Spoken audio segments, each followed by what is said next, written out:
Hello everyone student, आप तमाम student का अपने चैनल ओनली फॉर एजुकेशन पे दिल से खैर मकदम करता हूँ। मैं आपको बताऊँ कि यह ऐसा चैप्टर आप पढ़ने जा रहे हैं कि जितने एग्ज़ामात पहले हुए हैं, जितने इम्तहानात आपके हुए हैं, कोई ऐसा एग्ज़ाम नहीं गुजरा है जिसमें इस चैप्टर से कम 4 से 5 क्वेश्चंस ना आते हों। लिहाजा इसको आपको ध्यान से पढ़ना पड़ेगा। इंशाल्लाह आपको 4 से 5 क्वेश्चन इससे आपके सॉल्व हो जाएंगे। कैसे होंगे मैं आपको बता रहा हूँ, इसको ध्यान से सुनिएगा, क्योंकि जो स्टूडेंट ध्यान से वीडियो को सुनेंगे उनको ऑटोमेटिक सिर्फ सुनने के साथ ही याद हो जाएगा। आइए शुरू करते हैं। बिस्मिल्लाहिर्रहमानिर्रहीम। शुरू अल्लाह के नाम से जो निहायत ही रहम करने वाला और बड़ा ही मेहरबान है। देखिए, आप जो ये देख रहे हैं तो पहले देखेंगे कि आपका ये चैप्टर क्या है, 16 है, 16 है। बीच बीच में कुछ चैप्टर को नहीं पढ़ाया गया है, वही चैप्टर आपको पढ़ाए जा रहे हैं जो इस साल इम्तहान में आपसे पूछे जाने वाले। चूँकि सिलेबस बोर्ड ने जारी किया था कि 6 चैप्टर को आपको डिलीट किया है, वो 6 चैप्टर आपको नहीं पढ़ाया जाएगा। आइए शुरू करते हैं। तो सबसे पहले जानेंगे कि सबक का नाम क्या है। जी, सबक का नाम है पहाड़ और गिलहरी। बहुत ही इंपॉर्टेंट चैप्टर ये है, पहाड़ और गिलहरी। ये हो जाएगा सवाल नंबर 1। कैसे होगा, पूछ सकता है कि पहाड़ और गिलहरी सबक क्या है, तो आप जवाब देंगे कि पहाड़ और गिलहरी सबक जो है एक नज़म है। विकल्प में क्या आता है, एमसीक्यू में क्या आता है, नज़म है, गज़ल है, मरसिया है, खाका है। तो आप चुनेंगे कि नहीं, पहाड़ और गिलहरी सबक जो है क्या है कि नज़म है। अब आइए, पूछ सकता है कि पहाड़ और गिलहरी सबक के राइटर कौन है, तो राइटर आपको इंग्लिश में पूछता है, या पूछेगा कि मुसन्निफ कौन है या ये किसका है, बताएंगे जनाब अल्लामा इकबाल साहब का। किसका है, इकबाल साहब का। तो हो गया।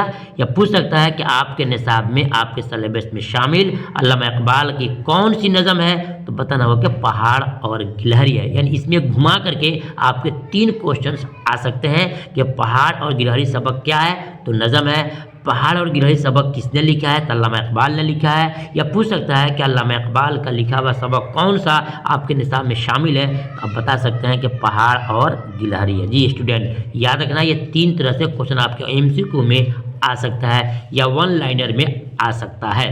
अब देखते शुरू करते हैं कि अल्लामा इकबाल के ताल्लुक से जितने क्वेश्चन बन सकता है उन तमाम को आपने बना दिया है, ताकि आप स्टूडेंट को कम वक्त में मुकम्मल फ़ायदा हो जाए। आइए शुरू करते हैं।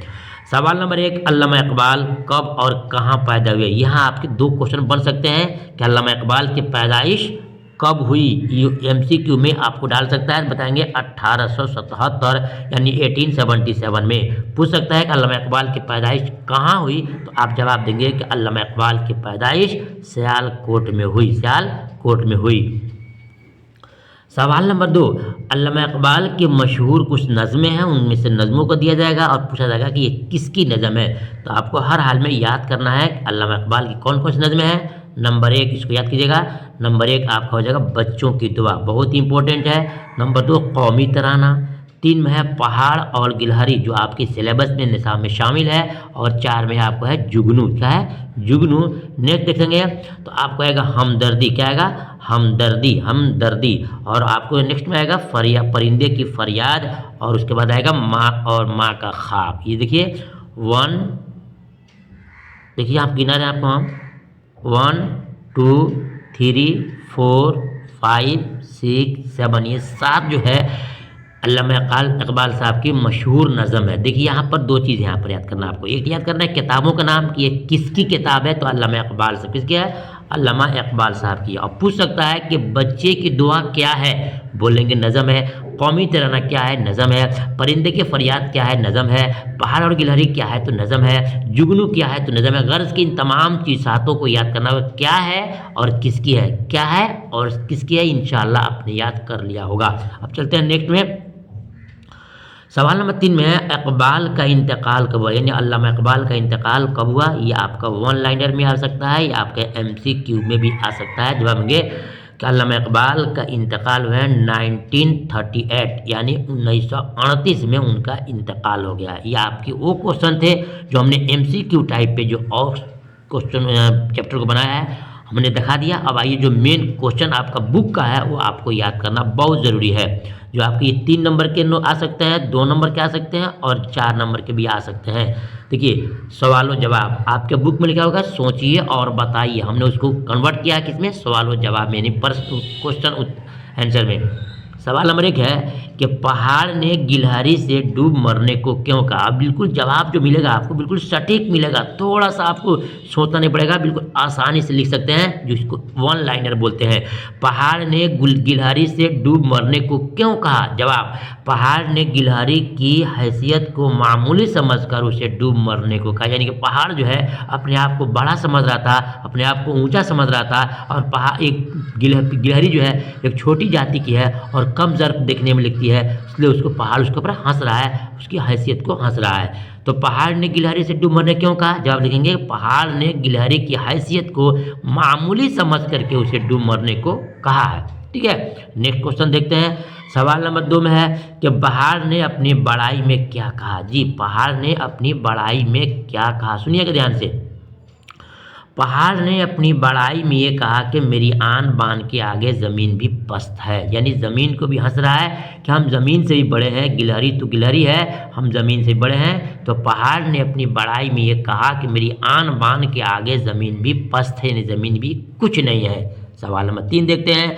गिलहरी ऐसा कौन सा काम कर सकती है जो पहाड़ के बस में नहीं है। जी, गिलहरी ऐसा कौन सा काम कर सकती है जो पहाड़ के बस में नहीं है। ये बहुत ही इंपॉर्टेंट क्वेश्चन है। जवाब से पहले मैं आपसे बताऊंगा कि स्टूडेंट, आप मेरे चैनल ओनली फॉर एजुकेशन में पहली बार हैं तो चैनल को सब्सक्राइब कर लेंगे, और हमारी वीडियो अच्छी आपको लग रही है, हम आपके लिए कुछ करना चाहते हैं, कर रहे हैं, तो वीडियो को लाइक ज़रूर कीजिएगा और दोस्तों में शेयर कीजिएगा, ताकि पूरे हिंदुस्तान में जहाँ जहाँ CBSE के स्टूडेंट हैं, आपके दोस्त हैं, वहाँ तक वीडियो को पहुँच जाए। जितना आप लाइक करेंगे उतना ही यूट्यूब के निगाह में हमारी वीडियो अच्छी होगी और दूसरों तक पहुंचाने की कोशिश करेगी। तो आपसे मेरी बादब गुजारिश है स्टूडेंट, एक उस्ताद की हैसियत से कह रहा हूं कि वीडियो को जो भी देख रहे हैं लाइक ज़रूर करें, फिर आगे बढ़ें।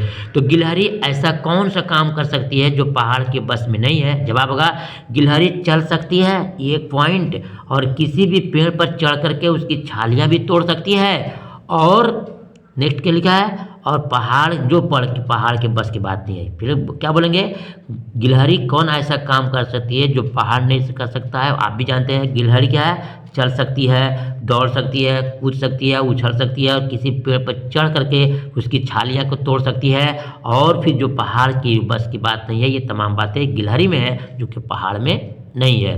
देखते हैं सवाल नंबर 4 में। गिलहरी जब बात सुनती रही, पहाड़ अपने आप को बड़ा बनता रहा, अपनी बड़ाई में बोलियां बोलता रहा, तो गिलहरी को बर्दाश्त नहीं हुआ। ये दुनिया का ही मामूल है। ये किसी मामूली इंसान को इंसान बार बार नोक करेगा, बार बार खोदेगा, बार बार उसको परेशान करेगा, तो वो भी क्या करता है, अपने आप को समझता है कुछ, और उसके बाद उस पर हमला करता है। तो इसलिए गिलहरी ने पहाड़ को क्या जवाब दिया, सुनिएगा।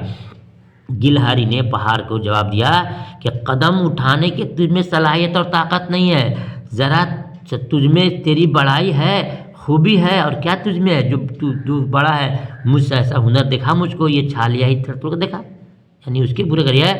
गिलहरी ने पहाड़ को जवाब दिया कि कदम उठाने की ताकत नहीं, ज़रा तुझमें तेरी बड़ाई है, खूबी है, और क्या तुझमें जो तू बड़ा है, जो मुझसा हुनर दिखा मुझको, ये छाली है, ज़रा तोड़ के दिखा मुझको। यानी अपने आप को तो बड़ा बन रहा है, तो ज़रा चल के देखा, दौड़ के देखा, या अगर बड़ा अपने आप को समझता है तो फिर क्या क्या, ये दरख्तों की, पेड़ों की पत्तियों की छालियाँ जो है उसको ज़रा तोड़ कर देखा, अगर तुम्हारे में सलाहियत है तो। मतलब कि जब गिलहरी को बर्दाश्त नहीं हुआ, उसने भी जो दिल में आया उस बात को उसको कह सुनाया। देखते हैं सवाल नंबर 5 में। खुदा किन बातों से खुदा की कुदरत का पता चलता है। देखिए, किन बातों से खुदा की कुदरत का पता चलता है। दुनिया की हर एक छोटी और बड़ी चीज़ को देखकर खुदा की कुदरत का पता चलता है। दुनिया की हर एक छोटी और बड़ी चीज़ को देखकर खुदा की कुदरत का पता चलता है कि किसी को छोटा बनाया, किसी को बड़ा बनाया। इसलिए हम आपको चाहिए कि हम किसी भी इंसान को हकीर और कमज़ोर न समझें, बल्कि खुदा ताला ने अपने मकसद से, अपनी हिकमत से जिसको जैसा बनाया बिल्कुल वो परफेक्ट है, सही है, किसी को हंसने की हमें इजाज़त नहीं है। ये तमाम सवाल थे जो हमने आपको दिखाया। आपसे मैं गुजारिश करूंगा कि वीडियो को देखें, और इंशाअल्लाह आखिर तक मैं आपको पढ़ाऊंगा, और साथ में आपको ऐसे मजमून लेटर्स भी पढ़ाऊंगा। पहले चैप्टर आपका 22 तक ख़त्म हो जाए कि कौन कौन चैप्टर आपके ध्यान में आने वाले हैं। फिर मिलता हूँ नेक्स्ट वीडियो में, तब तक के अल्लाह हाफिज़।